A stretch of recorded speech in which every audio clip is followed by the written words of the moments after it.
저도 처음에는 이민 생활이 막막하고 두려웠습니다. 새로운 나라에서 모든 것을 새롭게 시작한다는 것이 얼마나 큰 도전인지 저 역시 피부로 느꼈죠. 하지만 시간이 지나고 돌아보니 알았더라면 훨씬 수월했을 것들이 참 많더라고요. 그래서 오늘은 그때의 경험을 바탕으로 저처럼 막막함을 느끼는 분들께 작은 도움이 되고자 몇 가지를 공유하고 싶습니다. 저도 시행착오를 겪었고 이민이라는 여정에서 혼자가 아니라는 사실을 기억하세요. 미국은 기회의 땅이지만 처음 이주할 때는 마치 거대한 미로 속에 던져진 기분이 들 수 있습니다. 하지만 약간의 준비와 유머 감각을 가지고 있다면 이 도전적인 여정이 조금 더 수월해질 수 있겠죠. 운전은 필수. 미국에서 운전은 필수 스킬입니다.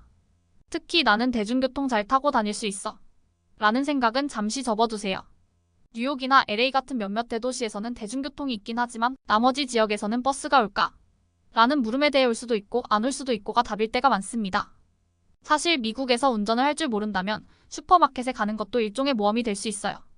미국의 슈퍼마켓은 매우 크고 넓습니다. 운전을 해서 가더라도 주차 공간이 입구와 매우 멀리 있는 것을 쉽게 보실 수 있습니다. 그리고 운전면허 시험 솔직히 생각보다 쉽지 않을 수 있습니다. 하지만 걱정 마세요. 어차피 운전이란 실전에서 배우는 법이니까요. 크레딧 신용점수. 미국에서 신용점수는 마치 보이지 않는 신처럼 모든 곳에 존재하며 이 신을 기쁘게 해줘야만 원하는 걸 얻을 수 있습니다. 하지만 신용점수의 기준을 이해하려면 마치 다빈치 코드를 푸는 것 같은 기분이 들 수 있습니다. 내가 빚을 더 갚아야 점수가 올라간다고? 그럼 빚을 갚지 말라는 거야? 하고 혼란스러울 수 있죠. 신용점수가 중요한 이유는 단순히 차를 사거나 집을 빌릴 때만이 아닙니다. 이 점수가 낮으면 휴대폰 개통할 때조차 어려움을 겪을 수 있습니다. 그러니 미리미리 신용 관리하는 법을 배우는 것이 중요합니다. 그리고 지금 이 빚을 갚으면 나중에 이자율이 낮아질 거야 라고 생각하며 살짝 걱정스러워할 때쯤 은행에서 우린 너를 믿어. 하지만 너를 조금 더 믿고 싶어 라고 할 때쯤 깨닫게 될 거예요. 이게 바로 미국인가 보다 하고요. 신용이 전혀 없을 때 여러 가지 방법이 있는데 반응에 따라 나중에 영상 업데이트 하겠습니다. 직업 선택. 미국으로 오기 전 시간을 활용해서 새로운 기술을 배우거나 학위를 마치는 것이 큰 도움이 됩니다. 미국에서는 당신이 무엇을 할 수 있느냐가 매우 중요합니다. 특히 IT, 클라우드 컴퓨팅, 인공지능 등 고수익 직종에서는 이력이 중요한데요. 그런데 웃긴 건 뭐냐면 학위가 있다고 무조건 인정받는 게 아니라는 겁니다. 이민 서류들을 준비하실 때 학력, 직장, 경력 서류들을 미리 준비해 오시는 것도 한 가지 방법입니다. 이때 흔한 오해가 있습니다. 내가 대학에서 배운 모든 것이 미국에서 인정을 받을까? 대답은 아마 아니야. 다시 검토받아야 할 거야. 그러니 미리 학위나 자격증이 미국에서 인정되는지 확인해보는 것이 중요합니다. 혹은 그냥 내가 잘하는 거 보여주면 되겠지 라는 마음가짐을 가져도 좋겠지만 잘 보여줄 때까지 가는 길이 길고 멀다는 사실을 알게 될 거예요. 영어 와서 하면 늦다. 영어는 미국에서 생존을 위한 필수 스킬입니다. 물론 기차역에서 Excuse me, where is the nearest train station? 이라고 물어봤는데도 상대방이 멀뚱멀뚱 쳐다보는 상황을 경험하게 될 수도 있겠지만요.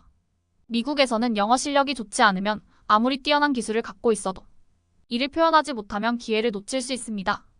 또한 미국 영어는 학교에서 배운 것과는 조금 다를 수 있어요.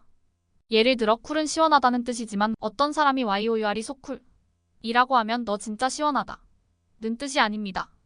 그리고 핫이라는 단어는 때때로 정말 뜨거운 사람일 수도 있지만 그렇다고 물을 부어줄 필요는 없어요. 그러니 미국에서 영어를 배우는 건 마치 새로운 언어를 다시 배우는 것과 같을지도 모릅니다.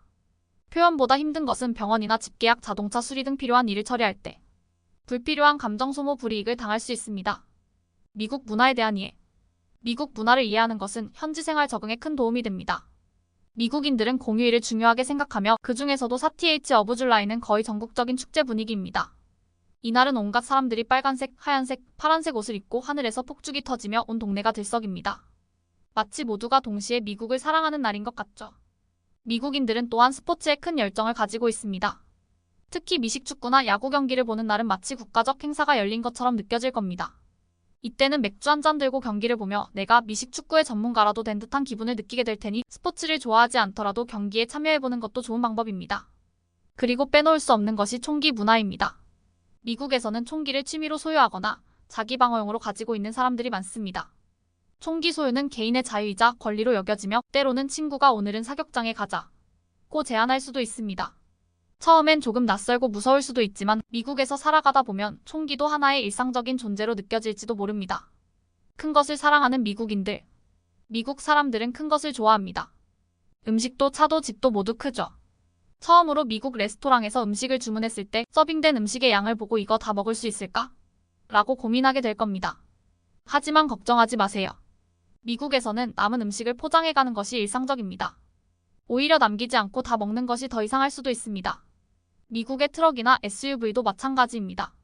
작은 차를 타고 미국 도로에 나가면 마치 장난감 차를 몰고 다니는 기분이 들 정도로 큰 차들이 도로를 꽉 채우고 있습니다. 내가 이 차들을 어떻게 이길 수 있을까? 라는 생각을 하며 주차장에 들어갈 때 트럭들 사이에 내 차를 주차하고 나면 어쩐지 승리한 기분이 들 수도 있죠. 미국은 다릅니다. 하지만 도전할 가치가 있습니다. 미국은 다양한 문화와 기회가 공존하는 나라입니다. 하지만 동시에 예측할 수 없는 일들이 많이 일어나죠. 그만큼 준비와 적응력이 중요하며 때로는 유머와 긍정적인 마음가짐이 필요합니다. 미국 생활은 마치 롤러코스터와 같습니다. 속도와 높낮이에 놀랄 때도 있겠지만 그만큼 흥미롭고 도전적인 시간이 될 것입니다.